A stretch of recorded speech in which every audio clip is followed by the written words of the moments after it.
बहुत स्वागत। आप देख रहे हैं कहानी कुर्सी की। मैं हूं सौरभ, आपके साथ हमारे मेहमान प्रोफेसर संगीत रागी जी, विजय त्रिवेदी जी, राहुल महाजन जी और समीर चौगांवकर जी।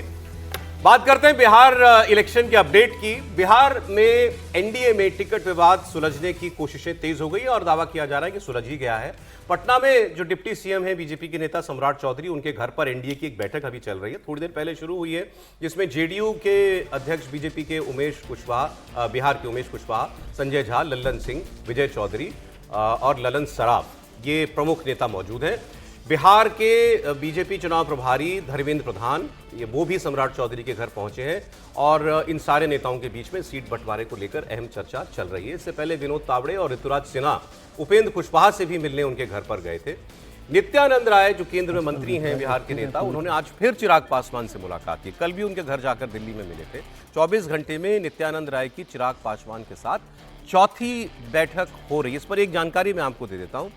चिराग पासवान से पहले जो लोग डील कर रहे थे, धर्मेंद्र प्रधान तो मुख्य प्रभारी हैं, मेन पर्सन है बीजेपी के बिहार में, उनके अलावा विनोद तावड़े, उनके साथ बातचीत में ये संतुष्ट नहीं थे। कुछ लोगों ने तो कहा नाराज थे। इसके बाद नित्यानंद राय को ये जिम्मेदारी सौंपी गई कि आप चिराग से बात कीजिए, क्योंकि इनके पारिवारिक रिश्ते भी हैं। तो इसीलिए नित्यानंद राय बार बार उनसे जाकर बात कर रहे हैं। इसके बाद दोनों नेता आज मीडिया के सामने आए और चिराग पासवान ने कहा कि बातचीत हमारी अंतिम दौर में है और हर चीज की पूरी डिटेल में चर्चा हो रही है, ताकि बाद में कोई विवाद ना हो और जल्द ही हम तालमेल का सीटों का जो है ऐलान कर देंगे। सब सिर्फ घोषणा का इंतजार कर रहे हैं, वो भी जल्द हो जाएगी। पर इतना मैं जरूर कहूंगा कि बातचीत बहुत अच्छे से, बहुत बढ़िया से, कल जैसा आदरणीय नित्यानंद जी ने कहा, सकारात्मक, बहुत ही सकारात्मक रूप से बातचीत हुई है, हो रही है और अभी अंतिम दौर में अब ये बातचीत पहुंच चुकी है। मुझे लगता है जिस घोषणा का इंतजार आप सब कर रहे हैं कि कौन कहां कितनी, हम लोग हर एक माइन्यूट जितने भी डिटेलिंग्स हैं, हर चीज को हम लोग पहले ही डिस्कस कर लेना चाहते हैं, ताकि बाद में गठबंधन के भीतर किसी भी चीज को लेकर, सीटों को लेकर, प्रत्याशियों को लेकर, कहां पे कौन कैसे प्रचार करेगा, कैसे, हर चीज को विस्तार से हम लोग चर्चा करना चाहते हैं, जो कि बहुत अच्छे से हुई है, हो रही है और मुझे लगता है बहुत जल्द आप सबके सामने रखा गया। सर, आपका आत्मसम्मान, प्रभु, जहां पे मेरे प्रधानमंत्री हैं वहां पे कम से कम मुझे अपने सम्मान की चिंता करने की जरूरत नहीं है।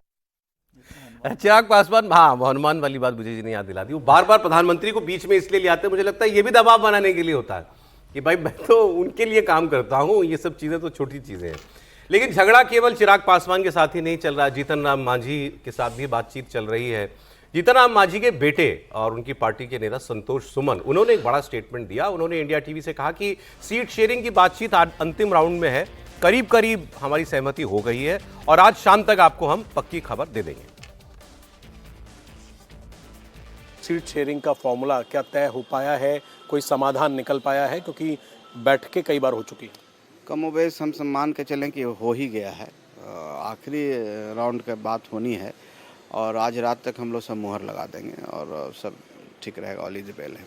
हाँ, क्योंकि 3 राउंड की बैठक पहले भी हुई है, क्योंकि कयास ये लगाए जा रहे हैं। जीतन राम मांझी जी का भी जो बयान निकलकर सामने आया, नाराज़गी कहीं ना कहीं दिख रही थी। तो क्या उम्मीद की जाए, कितनी सीटों को लेकर अब तक सहमति बनी है और आज क्या उम्मीद है?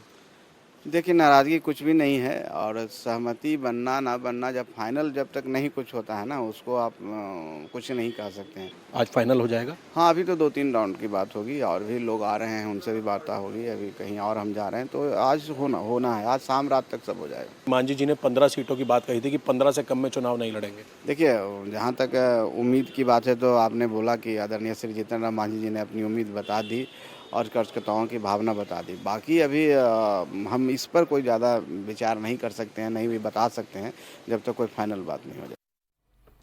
तो वो भी कह रहे हैं कि बातचीत हो जाएगी, तो बाहर निकल के सब बड़ी पॉजिटिव बात करते हैं, अंदर लेकिन शायद इतने अच्छे माहौल में बात नहीं होती जितना कैमरों के सामने बताया जाता है। समीर जी, निश्चित रूप से देखिए, अब जनता दल ने तो बहुत स्पष्ट बोल दिया भारतीय जनता पार्टी से कि भाई पहले आप चिराग पासवान को, उपेंद्र कुशवाहा को, जीतन राम मांझी को सीटों पर एडजस्ट कर लीजिए, उसके बाद आप और हम बैठ के बात कर लेंगे, पहले इन तीनों को अब निपटाइए।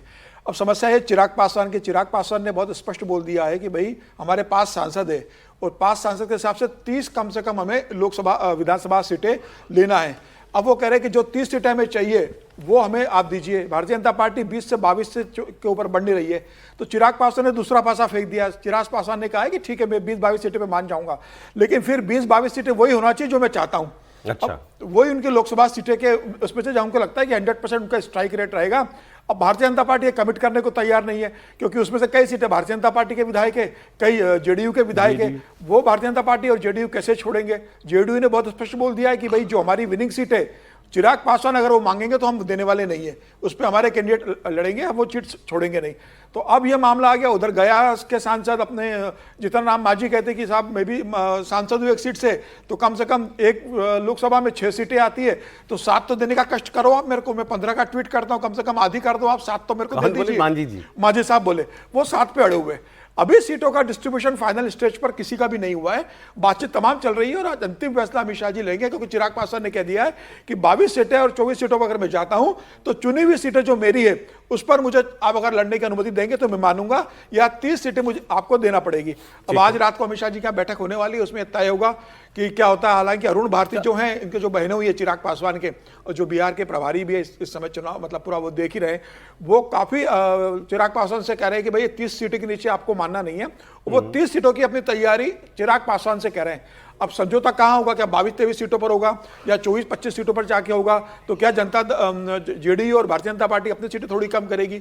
उपेंद्र कुशवाहा अलग नाराज है कि भाई मुझे आपने राज्यसभा भेजा लेकिन मेरी सीटें तो दीजिए। कुशवाहा को तो सबसे बड़ा नेता मैं हूं, तो मुझे भी कम से कम 12-15 दो। तो उपेंद्र कुशवाहा को 3 से 4 सीटें देने का चल रहा है। चलिए, अच्छा ठीक है, एक बार जरा महागठबंधन की भी बात आपको बता दें। वहां मामला थोड़ा और क्रूशल है। वहां अभी भी कोई पेच सुलझ गया ऐसी कोई खबर नहीं आ रही है। थोड़ी देर में लालू यादव के घर पर आरजेडी संसदीय बोर्ड की बैठक शुरू होने वाली है।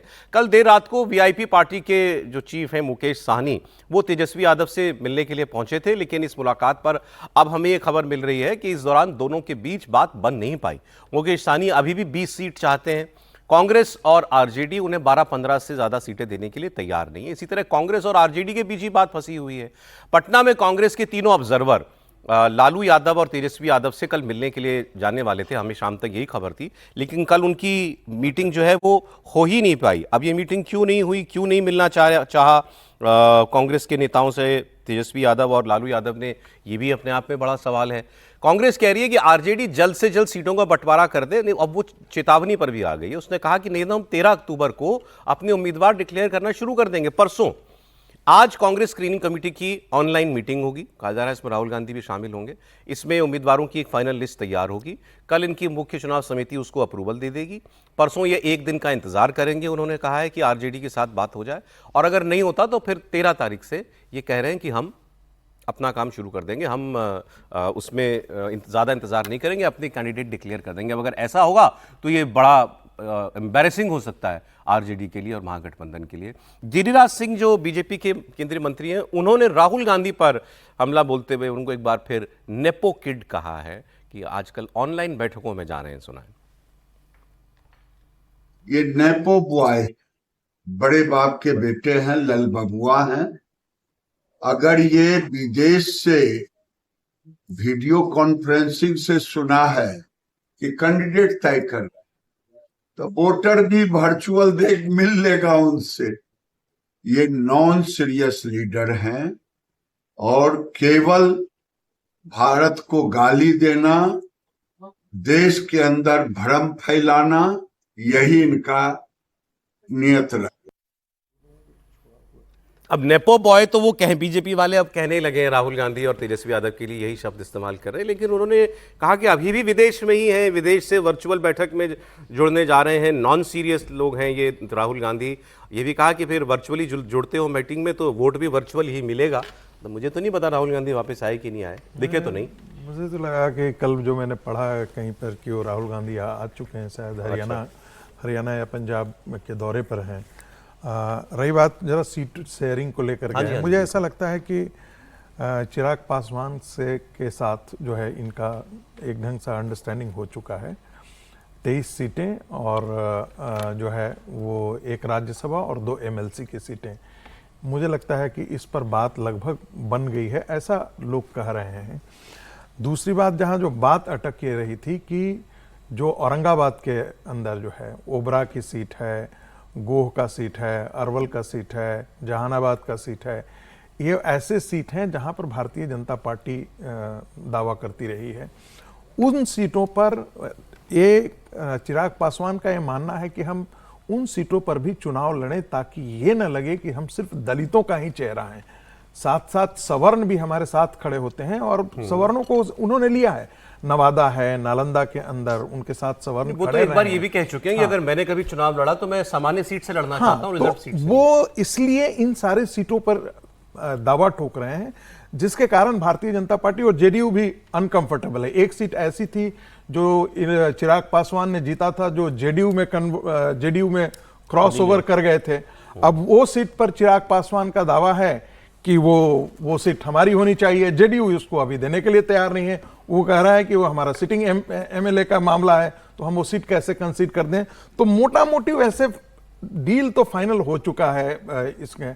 अब आज जाकर के होता है या कल इसका अनाउंसमेंट होता है, लेकिन मोटा मोटी अंडरस्टैंडिंग हो चुकी है। ठीक है। जहां तक कांग्रेस पार्टी का सवाल है, तो कांग्रेस पार्टी के अंदर अभी भी लालू की पार्टी के साथ तलखी चल ही रही है, क्योंकि सीएम कैंडिडेट को लेकर के अभी भी पार्टी बहुत कंफर्टेबल नहीं है। उनको लगता है कि जैसे हरियाणा में पोलराइज हो गया था, नॉन जाट पूरा वोट पोलराइज हो गया, जैसे ही हम तेजस्वी को बोलेंगे बाकी जितने ओबीसी हैं और दलित वो एक ढंग से कंबाइन हो जाएंगे। इसलिए अनाउंसमेंट नहीं हो रहा है और आरजेडी का ये जोर है कि कांग्रेस पार्टी उनको डिक्लेयर करो। वो तो कल भी भूपेश बघेल जो ऑब्जर्वर है, उन्होंने कल भी कहा कि सीएम फेस तो हमारा आला हाईकमान जो है वो तय करेगा। तो ये भी एक टालने वाली ही बात थी और शायद इसी वजह से उनसे फिर तेजस्वी और लालू यादव रात को मिले भी नहीं। मैं अगली बड़ी खबर की ओर जा रहा हूं, क्योंकि ये देश में एक बड़ा मुद्दा दलितों के खिलाफ अपराध का बनता जा रहा है। हरियाणा के एक सीनियर आईपीएस अफसर वाई पूरन कुमार, इन्होंने खुदकुशी कर ली। हम बात करें कि इन्होंने खुदकुशी की, उसके पीछे वजह क्या थी। आपको ये जानकर हैरानी होगी कि इन्होंने एक जो सुसाइड नोट लिखा है, उस सुसाइड नोट में इन्होंने हरियाणा के डीजीपी, चीफ सेक्रेटरी, एसीएस, कई और आईपीएस अधिकारी, पूर्व अधिकारी, एक एसपी, सबका नाम लिया है। इन पर इन्होंने एफआईआर, मन की पत्नी ने दबाव बनाया कि इन पर एफआईआर होनी चाहिए। सब पर एफआईआर की गई है। तब तक उनका परिवार जो है पोस्टमार्टम भी कराने के लिए तैयार नहीं था, लेकिन जब एफआईआर हो गई तो उनका परिवार अब राजी हो गया है। पहले सेक्टर 16 चंडीगढ़ के डॉक्टर्स की टीम पोस्टमार्टम करने वाली थी, लेकिन परिवार ने इससे इनकार कर दिया था। अब चंडीगढ़ पीआईजी के डॉक्टर्स पोस्टमार्टम करेंगे। आईपीएस पूरन की पत्नी ने जो आरोप लगाए हैं वो बहुत सारे सवाल खड़े करते हैं। हरियाणा की डीजीपी शत्रुजीत कपूर समेत 14 अधिकारियों पर एफआईआर है।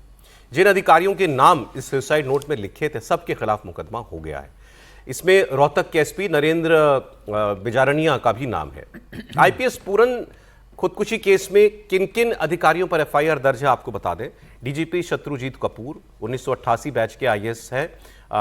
टीवीएसएन प्रसाद, पूर्व एसीएस राजीव अरोड़ा, पूर्व DGP Manoj Yadav, PK Agarwal, 1995 batch के IPS Sandeep Khirwar, ADGP Amitabh Dhillon, Sanjay Kumar, 94 batch के आईपीएस कला रामचंद्रन, करनाल रेंज के एडीजीपी माटा रवि किरण, 99 बैच के आईपीएस सिबास कविराज, 2000 बैच के IPS Pankaj Jain, IG Madhuban Kulvinder Singh, SP Rohtak Narendra Bijarnia.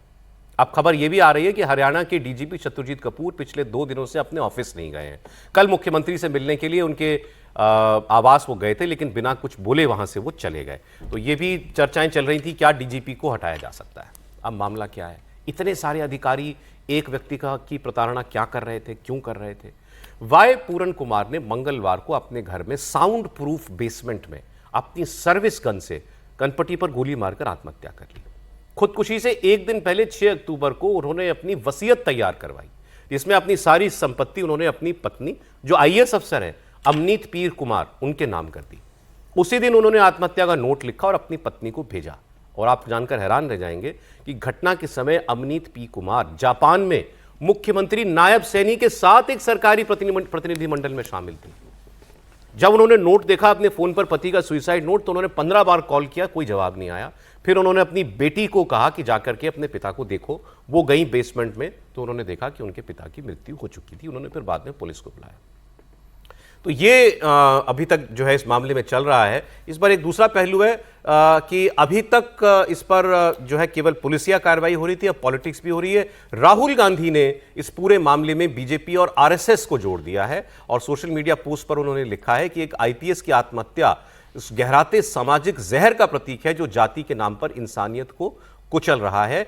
इन आईपीएस अधिकारी को उनकी जाति की वजह से अपमान और अत्याचार सहना पड़ा था। ऐसा इन्होंने दावा किया भी है अपने सुसाइड नोट में कि इनको इनकी जाति की वजह से प्रताड़ित किया जाता था।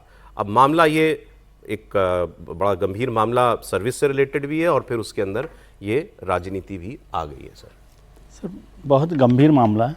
मैं बल्कि देख रहा हूँ कि कहीं पर राजनीतिक चुप्पी है, कहीं पर राजनीति हो रही है। दोनों मसले इस पर चल रहे हैं, लेकिन एक गंभीर मसला जो हमारे सोशल कन्फ्लिक्ट को बताता है। हालांकि इसमें दो बातें हुई। एक बात और चर्चा हुई कि ये सुसाइड हुआ उससे पहले ये घटना हुई कि उनके अधीनस्थ जो एक कांस्टेबल थे उन पर कोई करप्शन का चार्ज लगाया और बताया गया कि उससे परेशान होकर उन्होंने ये किया और उस वजह से वो कह रहे हैं ये सारी एक्सरसाइज या जो कॉन्स्पिरेसी है इन सीनियर ऑफिसर्स ने ऐसा छपाया गई जगह पे इनको लगा था कि ये दाग मुझ पे भी ना लगे। हाँ, तो वो है। और कॉन्स्पिरेसी ये हो रही है कि भाई एक दलित ऑफिसर को इस तरह से किया जा रहा है। सोशल सिस्टम में हम लोग अक्सर देखते हैं कि छोटी छोटी बातों पर छोटे छोटे शहरों में कस्बों में लगातार घटनाएं होती है, लेकिन एक सीनियर आईजी रैंक के ऑफिसर हैं वो। हाँ, और उनकी वाइफ भी IAS हैं। वो आपने ठीक कहा कि जापान में थी चीफ मिनिस्टर के साथ दौरे पर जब उनको ये खबर मिली, और उन्होंने अपने जो सर्वेंट थे या जो भी सर्विस में थे उनको बोला था कि मैं नीचे जा रहा हूँ साउंड उसमें बेसमेंट में, किसी को मत भेजना। तो जब वो वहाँ बेसमेंट में उन्होंने सुसाइड किया तो उनकी बेटी वहाँ पर आई थी जो वहाँ मौजूद थी घर पर। तो उसने उसको मना कर दिया बेटी को कि भाई उन्होंने मना किया साहब ने, अभी मत जाइए।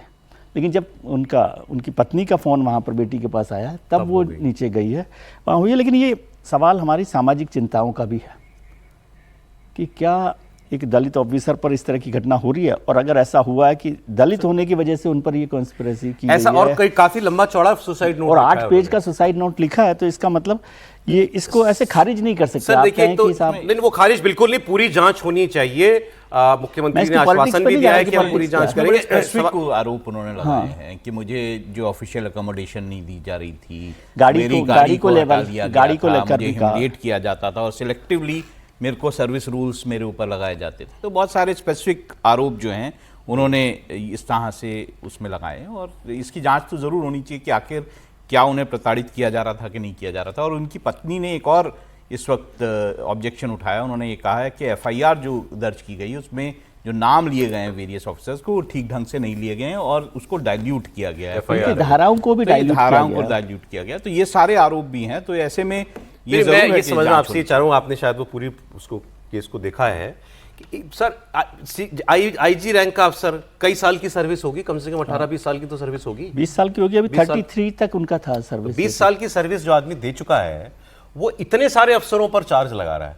अब या तो वो कोई ऐसा अपमान वो सहे जा रहे थे पूरी सर्विस के दौरान, देखिए मैं सरकार में लेकिन कोई इमीडिएट रीजन तो रहा होगा ना। मैं सरकार में रह चुका हूँ। जब किसी को तंग किया जाता है तो इसी तरह से तंग किया जाता है कि कुछ अफसर मिल जाते हैं और वो मिल के फिर तंग करते हैं कि उनको जो चीज़ें सुविधाएं मिलनी चाहिए उनको रोक देते हैं, उनको एक तरह से ह्यूमिलिएट करते हैं, पोस्टिंग में ह्यूमिलिएट करते हैं, घर देने में। लेकिन यहाँ तो कास्ट का मामला आ गया ना सर, कि उनकी जाति की वजह से उनको, मैं कह रहा हूँ जब तंग करते हैं वो किसी भी वजह से तंग कर रहे हो। अब इनको जाति की वजह से अगर तंग किया जा रहा था तो भी इसी तरह से किया जा रहा होगा।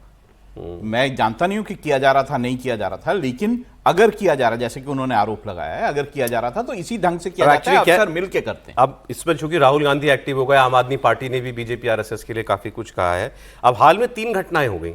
हमारे चीफ जस्टिस साहब, अब हालांकि अब वो तो किस दूसरे धर्म में है तो उनको दलित नहीं कहना चाहिए, दलित समाज से, लेकिन वो आते जरूर हैं। उन पर जो घटना हुई, जब जूता फेंकने का प्रयास हुआ, फिर रायबरेली में एक दलित व्यक्ति की हत्या मार के, और अब ये तीसरा मामला ऐसा सामने आ गया जो हाल फिलहाल में दलित कम्युनिटी से जुड़े अपराधों पर फोकस्ड है। नहीं, निश्चित रूप से बहुत चिंताजनक है। तीनों मामले अगर देखा जाए तो सोसाइटी में किस तरीके से लोगों की मानसिकता होते जा रही है, तीनों घटनाएं बता रही है। और एक पुलिस अधिकारी जो खुद इतना सक्षम रहा है, IPS रहा है, जिसकी वाइफ IAS रही हो, इतना लंबा टेन्योर उसका रहा, उसको ऐसी क्या मजबूरी थी? मतलब आपको प्रताड़ित हो रहे तो आप कोर्ट में जा सकते थे, आप दूसरे डिपार्टमेंट में जा सकते थे, आप VRS दे सकते थे, आप मतलब आप एक शक्तिशाली पोजीशन पर आप थे, आप मामला उठा सकते थे। आपको पता है कि कौन कौन से लॉ है अगर आपके ऊपर एक दलित होने के नाते हो रहा है। आप इस तरह से सुसाइड कर आपने, मतलब मुझे लगता है कि ठीक नहीं है। लेकिन इतना प्रताड़ित आदमी हुआ है कि सुसाइड के स्टेज पे चला गया, तो मानसिक रूप से बहुत ज्यादा उन्होंने अपनी जान ली, कोई वजह भी बता के गए, बिल्कुल गंभीरता